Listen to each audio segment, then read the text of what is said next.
एक पेंडेमिक है जो कोविड से भी पहले से चला आ रहा है और 75% इंडिया को ये इम्पैक्ट कर चुका है। वो है डेफिशिएंसी ऑफ विटामिन D3। उसे साइलेंट पेंडेमिक भी कहा जाता है क्योंकि इसका असर डायरेक्टली आपको नहीं दिखता। कोई भी लाइफस्टाइल इशू या हेल्थ इशू हो अगर आपको आज, तो काफी ज्यादा चांस है कि vitamin D has a role to play in that. और अगर आप थोड़ा सा एफर्ट करें अपने विटामिन D3 के लेवल्स को ठीक करने के लिए, आपको आइडिया भी नहीं है कि आपकी लाइफ में कितना बड़ा डिफरेंस आ सकता है। तो आज की वीडियो में जानेंगे विटामिन डी इतना ज्यादा इम्पोर्टेंट क्यों है, क्या प्रोसेस है विटामिन D3 का, सोर्सेस ऑफ D3 क्या है, सप्लीमेंट्स का रोल क्या होता है और इसकी डेफिशिएंसी से कैसे डील करें। तो आखिरी तक वीडियो को जरूर देखें ताकि आप भी समझ सके कि vitamin D can really make और break our health.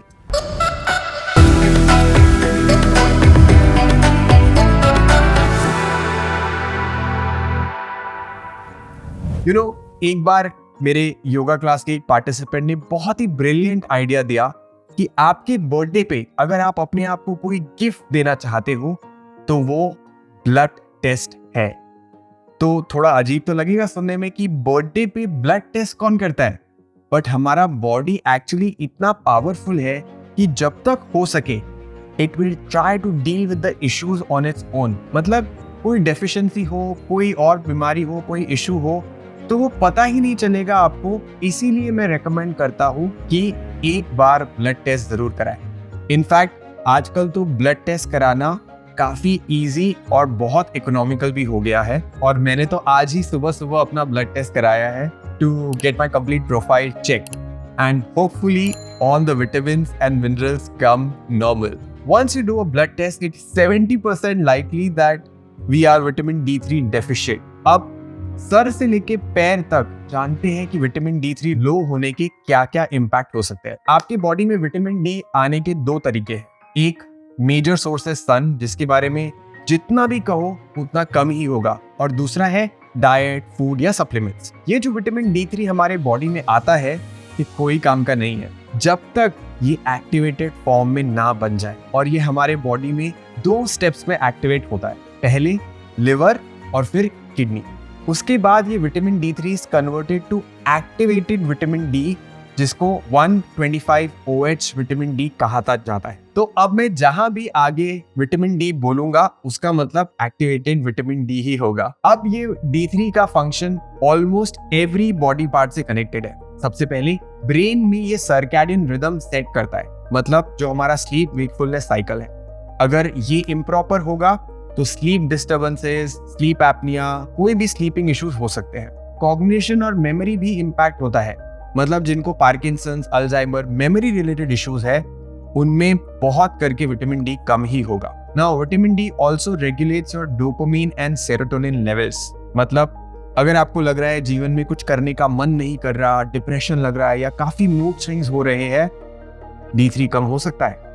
Hair growth वो भी विटामिन डी पे डिपेंड करता है। तो अगर greying of hair, hair loss या ब्रिटल हो रहे हेयर अच्छे नहीं है, vitamin D may be the issue. In fact skin issues है अगर लाइक पिगमेंटेशन या एक्ने, वहां पे भी विटामिन डी का रोल होता है। नेजल पैसेज में विटामिन डी के रिसेप्टर्स होते हैं to help fight with viruses and bacteria.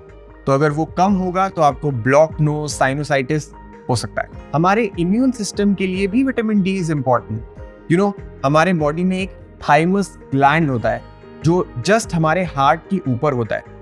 उसे इम्यूनिटी सेल्स का ट्रेनिंग कैंप माना जाता है। मतलब आपके जो अलग अलग इम्यूनिटी सेल्स होते हैं जो आपके शरीर को प्रोटेक्ट करते हैं, वो वहां पर ट्रेन होते हैं, और विटामिन डी उसके लिए बहुत इंपॉर्टेंट है। तो इसका मतलब ये है कि अगर विटामिन डी लो होगा तो आपका जो इम्यून सिस्टम है वो प्रॉपरली फंक्शन नहीं करेगा, आपको ऑटो इम्यून इश्यूज भी इससे आ सकते हैं।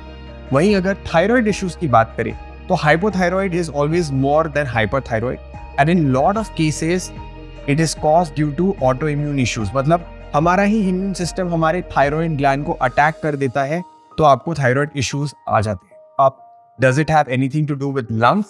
Of course yes. जिनको अस्थमा का इशू है, स्पेशली बच्चों को, उनको अगर सुबह सुबह धूप में खेलने के लिए बोला जाए तो उनको बहुत ही फायदा होगा। ऑल्सो बॉडी में जो विटामिन डी है वो बनता है कोलेस्ट्रॉल से। जो आपके स्किन के नीचे कोलेस्ट्रॉल की एक लेयर होती है, वहां पे जब यूवी रेस पड़ते हैं उससे विटामिन डी बनता है। तो अगर आपका विटामिन डी इम्प्रॉपर है, कोलेस्ट्रॉल के भी इश्यूज हो सकते हैं। और अगर लास्ट बात करना हो मसल्स और बोन्स की, विटामिन D3 का एक मेजर काम होता है calcium absorption in our digestive system. इसमें विटामिन के का भी रोल होता है, बट उस पर हम दूसरी वीडियो में बात करेंगे। कैल्शियम के 2 मेजर काम होते हैं, मसल्स को एक्टिवेट करना और बोन्स को हेल्दी रखना। और अगर कैल्शियम एब्जॉर्ब नहीं हो रहा है तो मसल्स रिकवरी नहीं होगी और बोन से कैल्शियम एब्जॉर्ब करना पड़ेगा, इससे आपकी बोन्स वीक हो जाएंगे।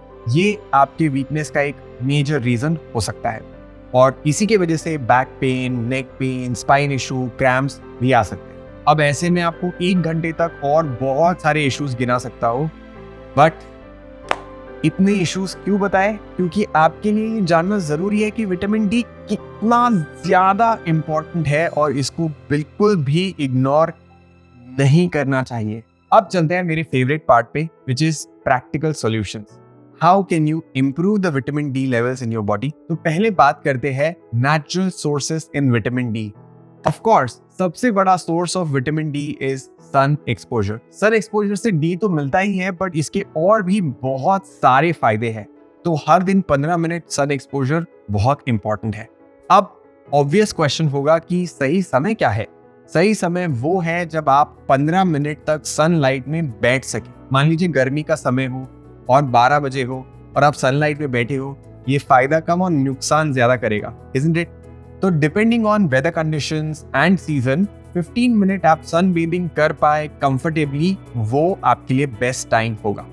ओके, अगर फूड की बात करें तो अ good source would be mushrooms. जैसे हमारा स्किन विटामिन डी बना सकता है विथ यूवी रेज, वैसे ही मशरूम्स में भी विटामिन डी बनता है, बट सनलाइट की कंडीशन होना जरूरी है। So mushroom can be a good source, but तभी वो वाइल्ड हो या सनलाइट में बना हुआ। तिल्ली या सेसमे सीड में भी विटामिन डी होता है, इसीलिए ठंड में तिल्ली के लड्डू लेना बहुत सही होता है, क्योंकि तब सन एक्सपोजर तो इतना नहीं हो पाता है, तो वो एक ऑल्टरनेट सोर्स जैसे काम करता है।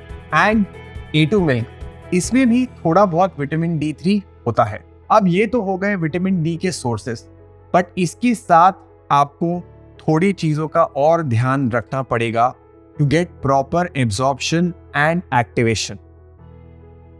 अगर आप बहुत प्रोसेस्ड फूड खाते हैं, बहुत शुगर्स खाते हैं, तो एक्टिवेटेड विटामिन D3 भी इनएक्टिव हो जाता है। अगर आपकी स्टमक का लाइनिंग स्ट्रॉन्ग नहीं है तो एब्जॉर्प्शन सही से नहीं हो पाएगा। तो खाने पीने पे तो ध्यान रखना ही पड़ेगा। You will have to eat clean food. Vitamin D3 is also fat soluble और वो हमारे बॉडी में ट्रैवल करता है जैसे दूसरे हार्मोन्स, इसलिए विटामिन डी को ऑलमोस्ट हार्मोन जैसे माना जाता है। तो अगर हमारे बॉडी में गुड फैट ना हो तो नहीं चलेगा। गुड फैट जैसे कहाँ से मिलेगा?